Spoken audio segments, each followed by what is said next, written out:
বিসমিল্লাহ। এই যে পোলাও ধোঁয়াধার, আজকে শুক্রবার, জুম্মা মুবারক। পোলাও রান্না করা শেষ করলাম। রাঁধতে রাঁধতে প্রায় 3:30 নতুন বেজে গেছে, কেন বাসায় গ্যাস নাই, তাই। পোলার সাথে থাকবে রোস্ট। এটা রাতেই রান্না করে রাখছি, যেন সকাল দুপুরে যেন কষ্ট না করতে হয়। এই যে রোস্ট রান্না করছি। এখানে আছে আমার চিংড়ি মাছ ভুনা, কেন বাচ্চারা খাবে।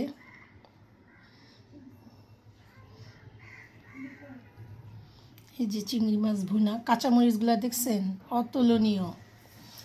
এই যে যাদের অ্যালার্জির জন্য বেগুন খেতে পারেন না, তাদের জন্য দুঃখের খবর। এই যে আমার বেগুন ভাজা, বেগুন ভাজা দিয়ে পোলাও খেতে খুব ভালো লাগে। সাথে আছে যে সাদা ভাত, যে পোলাও না খাবে সে সাদা ভাত খাবে। আর এই যে টেবিলের রাজা সালাদ, লেবু আছে, কাঁচামরিচ কুচি, টমেটো, পেঁয়াজ কুচি, এখানে আছে হলো সালাদ। এটা কিন্তু বেরেস্তা, আপনারা আবার ময়লা ভাববেন না। আর এখানে আছে বেরেস্তা। আর এই যে আমার মোজো, মোজো তো থাকতেই হবে। পায়েসটা ফ্রিজে, পায়েসটা দেখাতে পারলাম না, যখন খাবে তখন দেখাবো।